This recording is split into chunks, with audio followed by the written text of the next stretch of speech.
auditrices et auditeurs, bienvenue à ce deuxième numéro de Lola Kayaouélé, un podcast réalisé dans le cadre du projet Outafuti Yamani du groupe d'études sur le Congo, GEC, et Bouteli, son partenaire de recherche. Je suis Aguenon Achobert, j'ai le plaisir de recevoir pour vous Monsieur l'abbé Georges Semende, coordonnateur de la société civile Force Vive d'Iowélé et ancien directeur de la commission diocésaine Justice et Paix, CDJP, du diocèse d'Issiro Niangara. Monsieur l'abbé, bonjour. Bonjour. Merci pour votre disponibilité à participer au deuxième numéro de ce podcast qui s'intéresse aux enjeux des tensions récurrentes liées à l'exploitation minière dans les Hauts-Wélé. Une question qui a déjà fait l'objet de plusieurs recherches que vous avez y à mener. En effet, monsieur l'abbé, les constats sur le terrain révèlent que l'épicentre de ces tensions se situe autour de zones minières affectées par l'État congolais, à l'entreprise minière Kibali Gold Mines d'une part, et d'autre part, des zones affectées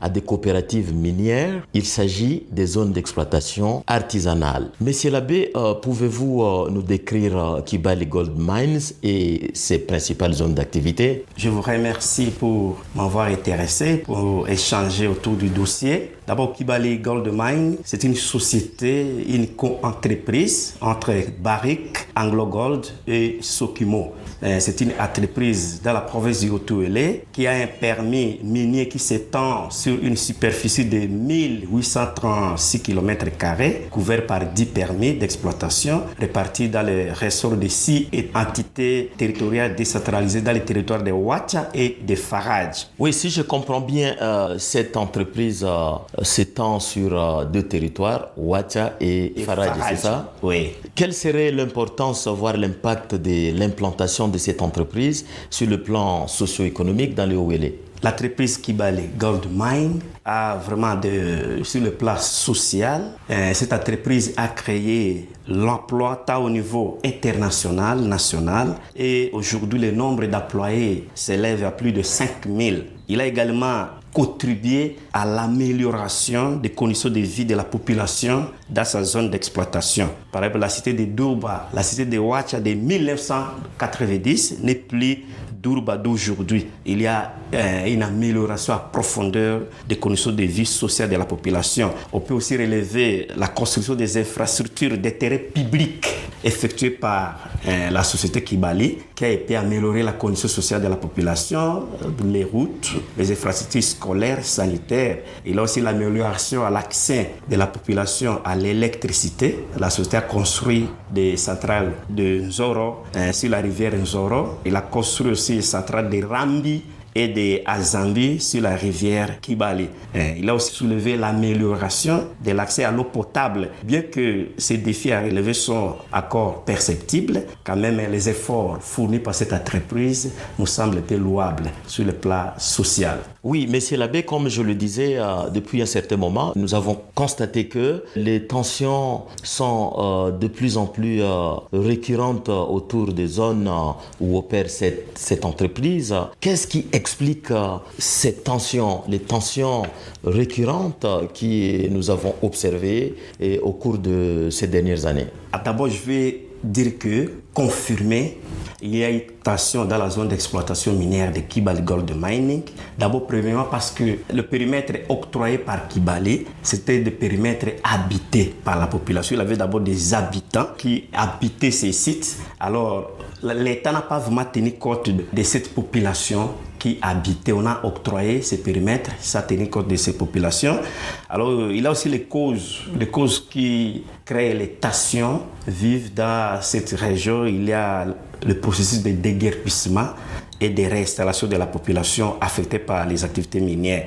Ces populations sont les premiers habitats, comme je l'ai dit, mais les déguerpissements qui s'effectuent dans la région violent l'article 285 du Code minier qui demande une juste indemnisation de la population, la valeur exacte augmentée de la moitié.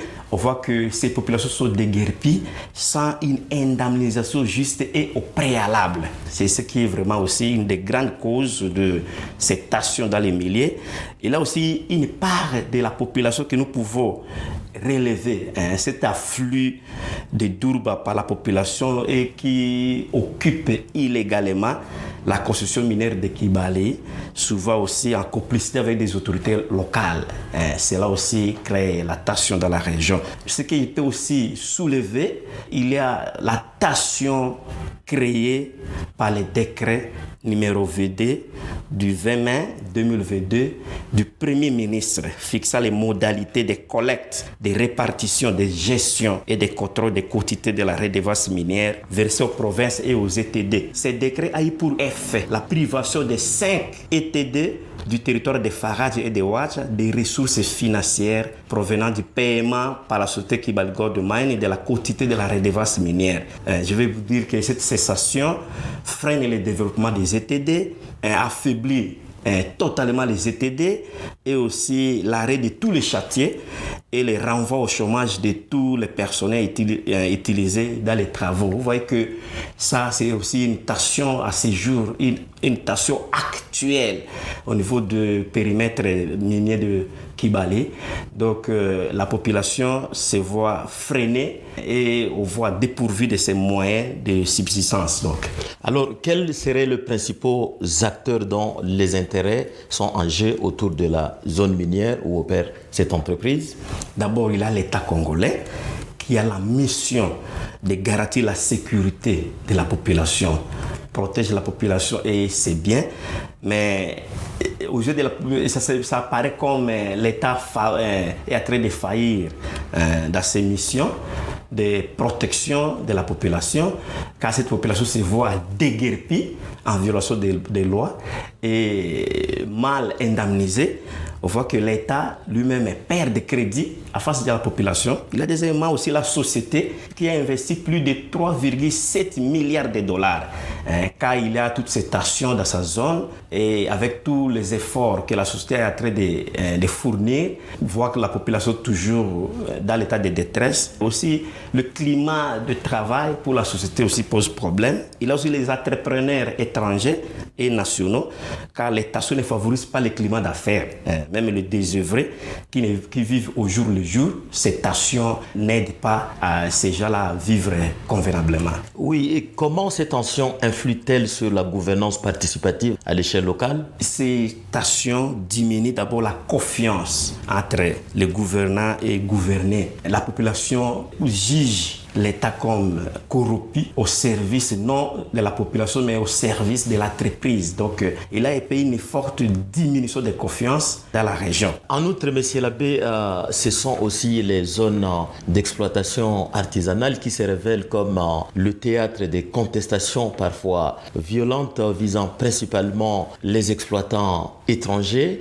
Pouvez-vous nous expliquer ce que l'on attend par une zone d'exploitation artisanale, ZEA en sigle? Une zone d'exploitation artisanale, c'est une aire géographique délimitée à surface et à profondeur par les ministres. Selon l'article 19 du Code minier, c'est toute personne physique majeure de la nationalité congolaise, détentrice d'une carte d'exploitation artisanale en cours de validité qui travaille dans ces zones et membre des coopératives qui travaillent, qui exploitent en utilisant des outils et des méthodes non industrielles. Selon le monitoring que vous avez pu mener, quels sont les différents territoires qui sont affectés par ces tensions? Actuellement, il y a les territoires, principalement le territoire de Ouacha qui est affecté, le territoire de Dungu et aussi le territoire de Farage surtout aussi et de Wamba. Mais en même temps, il y a le territoire de Dungu où on se trouve aussi des ZEA, mais apparemment là-bas tout est calme. Bon, jusque-là, on n'a pas encore relevé de fortes tensions, si ce n'est que la disparition de 7 personnes qui sont portées disparues, on ne sait pas. Mais jusque-là, au niveau du Dungu, l'exploitation artisanale ne cause pas encore de tensions aussi fortes que nous avons enregistrées ailleurs. Oui, dans les territoires de Dungu. Alors, vous avez relevé tout à l'heure le fait que dans les ZEA, l'accès est interdit aux engins lourds et aux étrangers. Alors pourquoi les coopératives minières préfèrent-elles travailler avec les étrangers dans ce secteur, bien que l'accès soit interdit par la loi? Selon les enquêtes réalisées, on s'est rendu compte à la conclusion que les coopératives utilisent les étrangers parce que ces étrangers ont d'énormes capitaux pour pouvoir prendre à charge l'utilisation des engins lourds. Ils ont des moyens techniques et financiers conséquents. Alors malheureusement, ce partenariat est illégal. Et de quelle nationalité seraient ces exploitants étrangers qui travaillent en partenariat avec les coopératives minières dans les EA? Et dans notre province, il y a principalement les Chinois et les Ougandais. Mais ce sont les Chinois qui affluent presque pas. Alors pourquoi le foyer de tension se situe principalement autour des sites miniers où travaillent les exploitants chinois auxquels vous venez de faire allusion? La tension, c'est d'abord principalement parce que l'exploitation artisanale, c'est les moyens de subsistance de beaucoup de populations. Car ces moyens sont récupérés par les étrangers, vous voyez que la vie devient difficile. Donc, c'est les moyens principaux de vie, de subsistance de la population qui sont presque extorqués par ces étrangers. C'est ce qui cause des tensions. Ouais, vous allez peut-être par-ci par-là, il y a des morts d'hommes, des femmes décès et conso des Chinois. C'est à cause de ces moyens de subsistance qui est leur artisanal. Pourquoi ces exploitants étrangers restent toujours actifs dans les EA malgré l'interdiction de leur présence et leurs engins dans le secteur de l'artisanat? D'abord, je pense qu'il y a une faiblesse au niveau du pouvoir, principalement les services qui gèrent ces secteurs, comme la division provinciale des mines, SAIMAP, tous n'arrivent pas à faire appliquer convenablement la loi. Donc moi, je situe ça au niveau des complicités, parce que ces étrangers qui sont là ont aussi des recommandations qui viennent de Kinshasa, des autorités, des hautes autorités. Alors, vous voyez, ça pose problème au niveau local, car quelqu'un au niveau local possède des documents qui viennent d'ailleurs, des instances supérieures. C'est cela aussi source de problèmes, de résistance de ces étrangers. Mais lors du dernier conseil de ministres présenté par le chef de l'État congolais, le 12 août dernier, il a donné des instructions au vice-premier ministre, ministre de l'Intérieur, Sécurité, Décentralisation et Affaires coutumières, je cite, de prendre des mesures urgentes pour stopper sans délai cette exploitation illicite dans les OLE. Comment avez-vous apprécié cette mesure? Tout le monde a bien accueilli la mesure du chef de l'État, président de la République, et qui corrobore vraiment son plan, sa vision du peuple d'abord, parce qu'on peut dire les Congolais d'abord. Donc on a bien accueilli cette mesure. On demande que ça ne soit pas une lettre morte. Il faut vraiment effectivement qu'on mette en œuvre cette décision présidentielle et surtout dans le cadre qu'on fasse tout pour que tous ces étrangers puissent se conformer à la loi, parce qu'ils sont des investisseurs, ce sont des partenaires. Il faut qu'ils se conforment à la loi pour que vraiment ça puisse contribuer à l'essor économique et au développement de notre milieu. Et comment les communautés riveraines ou autochtones sont-elles affectées par les tensions récurrentes dans les zones d'exploitation artisanale dans les OLE? Ces tensions affectent gravement la population du fait que ça crée le climat d'insécurité et aussi l'exploitation qui se pratique car on ne remblait pas. Donc, pollution de l'environnement et consorts, ça crée l'insécurité de la population riveraine. Comme vous y faites déjà allusion, quel serait l'impact environnemental de cette exploitation minière dans les EA par les exploitants étrangers? Donc l'impact au niveau de l'environnement, on peut d'abord soulever la pollution. Ces exploitations polluent gravement l'eau. Passer par-ci par-là, ça crée un problème. Il y a aussi ces faits de création de rivières artificielles. Nous avons maintenant des rivières artificielles créées par ces gens qui n'arrivent pas à remblayer. C'est ce qui cause des problèmes, déformation, expropriation des exploitants artisanaux de leur périmètre et aussi expropriation des champs. Alors vraiment à ce niveau, on a bien accueilli la mesure du chef de l'État qui va contribuer au moins à la justice justice, qui va renforcer la justice dans la région parce que ces exploitants doivent quand même répondre de leurs actes et surtout indemniser la population gravement affectée par leurs exploitations. Dans les territoires de Ouacha, nous avons constaté de plus en plus les sites miniers tenus par les Chinois sont la cible des attaques armées. Qu'est-ce qui pourrait expliquer cette dynamique?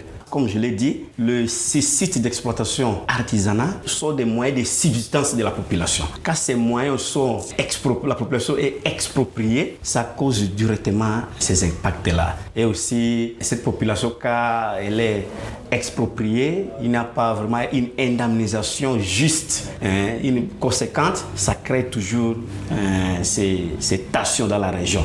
Au regard du constat que vous venez d'établir sur les tensions récurrentes autour des zones d'exploitation minière dans les Hauts-Wélé, Monsieur l'abbé, quelles seraient les pistes de solutions pour à la fois y mettre un terme et en faire un des piliers du développement du Haut-Wélé? Premièrement, du côté de l'État, on exige à l'État la création des zones d'exploitation artisanale et l'accompagnement des exploitants artisanaux congolais par SAIMAP, qui jusque-là n'arrive pas à bien faire ce travail. Il y a aussi l'amélioration du social de la population, que ce soit vraiment une priorité pour l'État, l'amélioration du social, créer des alternatives. La population qui vivait de l'exploitation artisanale trouve d'autres alternatives au moyen de redevances minières au niveau tant national, provincial que des entités décentralisées, que cette redevance pousse l'argent, un récit de redevance pousse contribuer à la création des alternatives. Et aussi du côté de l'entreprise, l'application de la loi, surtout à l'article 281 du Code minier lié à l'indemnisation juste des occupants, indemnisation préalable et aussi l'obligation de l'entreprise de contribuer au financement des projets de développement, que l'entreprise signe aussi des cahiers de charges, respecter ces cahiers de charges. Je pense qu'en tout, ça va vraiment contribuer pour pacifier la région, surtout en appliquant la décision du chef de l'État qui demande à tous les étrangers avec des âges lourds de quitter les zones d'exploitation artisanale. Je pense que cette décision-ci va vraiment contribuer à la pacification de la région. Merci beaucoup, Monsieur l'abbé Georges Semende, de nous avoir éclairé sur les enjeux des tensions liées à l'exploitation minière dans la province du Haut-Wélé. Je rappelle que vous êtes le coordonnateur de la société civile Force Vive du Haut-Wélé et ancien directeur de la commission diocésaine Justice et Paix, CDJP, du diocèse de Siro-Niangara. Auditrices, auditeurs, c'est la fin du deuxième numéro de Lola Kaya Ouélé, un podcast présenté par Aguenonga Chobert dans le cadre du projet Outafuti Amani du groupe d'études sur le Congo GEC et Ebouteli, son partenaire de recherche. Merci de l'avoir suivi. Je vous retrouve bientôt pour le prochain numéro de Lola Kaya Ouélé. Au revoir.